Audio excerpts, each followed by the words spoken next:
সরকারের নজর এবার খারিজ মাদ্রাসায়। হ্যাঁ, 12 জেলার খারিজ মাদ্রাসায় রাজ্যের নজর রয়েছে। 12 জেলায় খারিজ মাদ্রাসায় পরিদর্শনের নির্দেশ। পরিদর্শনে যাবেন জেলার সরকারি অফিসাররা।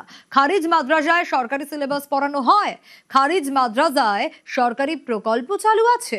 12 জেলার খারিজ মাদ্রাসা পরিদর্শনের নির্দেশ। পরিদর্শনের নির্দেশ মাদ্রাসা শিক্ষা দপ্তরের।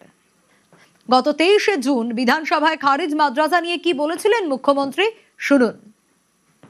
আপনারা ভুল পথে পরিচালিত করেছেন মুসলমানদের। কেন খাজেরি মাদ্রাসায় পাঠাবেন, কেন স্কুল কলেজে পাঠাবেন না, কেন ডাক্তার ইঞ্জিনিয়ার করবেন না, এই প্রশ্নের উত্তর আপনাদের দিতে হবে। সরকারের নজর খারিজ মাদ্রাসায়, যে কথা বলছিলাম, 12 জেলার খারিজ মাদ্রাসায় রাজ্যের নজর। মুর্শিদাবাদ, মালদা, উত্তর দিনাজপুর পরিদর্শন, 2 মেদিনীপুরে, কোচবিহারে, বীরভূমে পরিদর্শন, হাওড়া, হুগলি, নদিয়ায় খারিজি মাদ্রাসায় পরিদর্শন, 2 24 পরগনাতেও খারিজি মাদ্রাসায় পরিদর্শন। এখন আমরা চাই, আমরা উভয় শান্তিতে বাস করতে চাই। মানে গ্রামের বদনাম হোক আমরা চাই না। আমরা চাই হাতে হাত মিলিয়ে সবাই মিলে একসাথে থাকি। এই ধরনের মাদ্রাসাও চান না, এর ধরনের চাই না। হ্যাঁ, মাদ্রাসা যেমন সরকারভুক্ত আছে, ছেলেরা লেখাপড়া করছে, করুক। হ্যাঁ, এখন মিশে এখন জমি চাষ হচ্ছে, দেখতে পাচ্ছেন এখন চাষ করছে। কলা গাছ লাগিয়েছে। হ্যাঁ, কলার বাগান। এখন 2014 সালে বর্ধমানের খাগড়াগড় কাণ্ডের সঙ্গে নাম উঠে এসেছিল শিমুলিয়ার এই মাদ্রাসার, ইউসুফের মাদ্রাসা। আপনারা দেখতে পাচ্ছেন এখানে সেই সময়তে মাটির দেওয়ালে খড়ের চাল 4 কামরা বিশিষ্ট এই মাদ্রাসাতেই কিন্তু প্রশিক্ষণ দেওয়া হতো। এই মাদ্রাসার বিরুদ্ধে অভিযোগ উঠেছিল জঙ্গি যোগের, এবং এই মাদ্রাসার ভেতরে থাকা রান্নাঘর এবং বাথরুমের এখনও ধ্বংসাবশেষ দেখা যাচ্ছে। বাকি অংশে কলা গাছ এবং অন্যান্য ফলের গাছ লাগানো হয়েছে।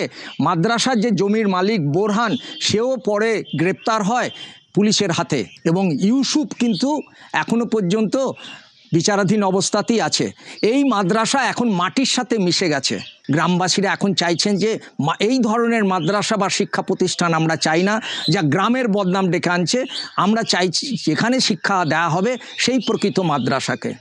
শিমুলিয়া থেকে রণদেব মুখোপাধ্যায়, নিউজ 18 বাংলা, পূর্ব বর্ধমান।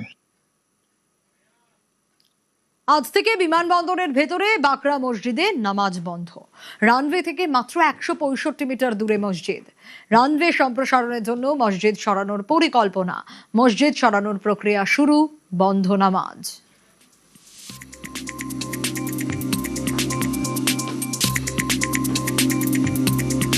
এই মসজিদটির জন্য এক ধারে যেরকম নিরাপত্তা বিঘ্নিত হচ্ছে, এখানে যে ঢুকছে ওখানে নামাজ পড়তে, তাদের কোনো পাস ইস্যু করা হয় না, তারা খালি আধার কার্ড দেখিয়ে ঢোকে।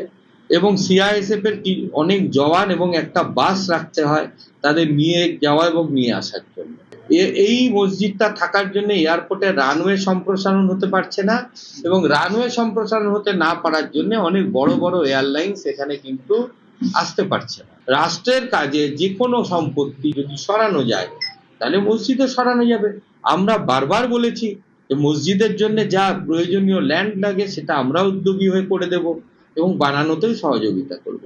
কিন্তু সিদ্দিকুল্লাহ সাহেব এবং তার দলবল এটা নিয়ে নোংরা রাজনীতির খেলায় নেমেছে। কলকাতা বিমানবন্দরকে প্রকৃতপক্ষে আন্তর্জাতিক বিমানবন্দর করার লক্ষ্যে রাজনৈতিক সদিচ্ছা দেখিয়েছে নতুন সরকার। এবার মসজিদে যাওয়ার এন্ট্রি পাস দেওয়া বন্ধ করা হয়েছে, নামাজ বন্ধ করে দেওয়া হয়েছে। সেকেন্ডারি রানওয়ে সেই কাজ কিন্তু শুরু হয়েছে। সেকেন্ডারি রানওয়ে থেকে 165 মিটার দূরে অবস্থিত এই মসজিদ, যা থাকা যাবে না এমনটাই নিয়ম, কারণ সেকেন্ডারি রানওয়ে থেকে 240 মিটারের মধ্যে কোনো রকম কোনো কনস্ট্রাকশন থাকতে পারে না, যা দীর্ঘদিন ধরে এই মসজিদ সরানোর কাজই কিন্তু বন্ধ ছিল। আরও কয়েক ধাপ এগিয়ে গিয়েছে, দেখা যাচ্ছে দূরে আধিকারিকরা তারা পর্যবেক্ষণে এসেছেন। বেশ কিছু কাজ হয়েছে এবং বেশ কিছু কাজ কিন্তু এখনও চলছে, এবং শনিবার থেকে মসজিদে যাওয়ার এন্ট্রি পাস বন্ধ করে দেওয়া হয়েছে। কার্যত বোঝা যাচ্ছে সেকেন্ডারি রানওয়ে তৈরির ক্ষেত্রে আরও বেশ কিছু ধাপ এগিয়ে গিয়েছে এয়ারপোর্ট অথরিটি। ক্যামেরায় খোকন দাসের সঙ্গে সুদীপ্ত সেন, নিউজ 18 বাংলা, কলকাতা।